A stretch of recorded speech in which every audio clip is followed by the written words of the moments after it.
अस्सलाम वालेकुम प्यारे दोस्तों, आप ये कहानी YouTube channel AI story hub से देख रहे हैं। अगर ये आप और कहानियाँ सुनना चाहते हैं तो इस चैनल को सब्सक्राइब, शेयर और लाइक करें। शुक्रिया। अदील साहिब शहर की बहुत ऊंची एक इमारत के 5वीं मंजिल पर वाक़ किसी सरकारी इदारे में काम करते थे। वो सेहत के मामले में बहुत मोहतात थे और अपना दोपहर का खाना घर से लाते थे।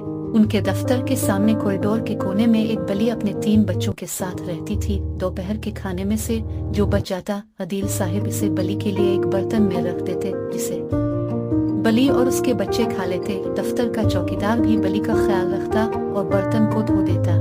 बली के बच्चे अभी छोटे ही थे कि रमजान का महीना आ गया। ये सोच कर के बली और उसके बच्चों के लिए खाने का हुसूल मुश्किल हो जाएगा। अदील साहिब सहरी और इफ्तारी का बचा हुआ खाना बली के लिए घर से लाने लगे। बली इस बंदोबस्त से बहुत खुश थी। वो सुबह से ही आकर बर्तन के पास बैठ जाती। जब वो खाना लाकर बली के बर्तन में डाल देते तो बली और उसके बच्चे मजे लेकर खाते। बली अदील साहिब से कदर मानूस हो गई थी कि जब घर जाने के लिए वो लिफ्ट के पास पहुंचते तो बली कॉरिडोर के कोने से अलिफाटे कर लिफ्ट के पास आ जाती, गोया उन्हें खुदा हाफिज कह रही हो। वो बिलानागा बली के लिए खाना लाते। वो नमाज रोजे के पाबंद थे।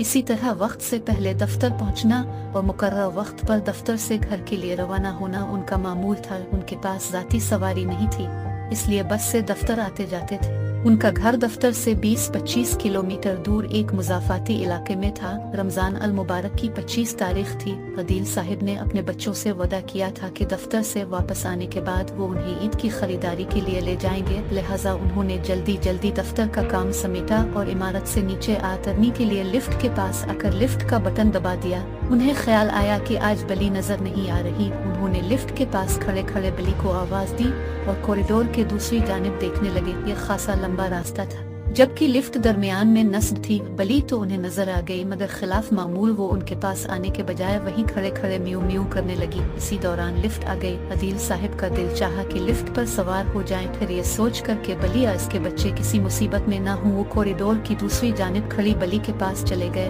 बली आगे बढ़कर उनके पैरों से लिपटने लगी।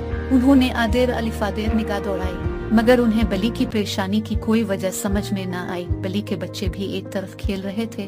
बली की तरफ से मुतमईन हो जाने के बाद वो लिफ्ट के जरिए इमारत से उतर कर बस स्टॉप की तरफ रवाना हुए। इस दौरान 5-10 मिनट गुजर गए। जब वो स्टॉप पर पहुंचे तो बस जा चुकी थी। दूसरी बस कुछ देर बाद आती थी। आज उन्हें जल्दी घर पहुंचना था और फिर उनके रास्ते में एक रेलवे फाटक आता था, जहां बाज औकात ट्रेन गुजरने की वजह से देर हो जाया करती थी। वो उन्हीं सोचों में गुम थे कि बस आ गई और वो इसमें सवार हो गए। इत्तेफाक से उन्हें बस में बैठने की जगह मिल गई और ठंडी हवा लगने से उन्हें नींद आ गई। यकायक शोर की आवाजें सुनकर उन्होंने आंखें खोलकर खिड़की से बाहर देखा तो उनका दिल दहल गया। सड़क पर एक खौफनाक मंजर था। हर तरफ अफरा तफरी थी। फलाही इदारों के रजाकार और बहुत सी एम्बुलेंसेस खड़ी थी।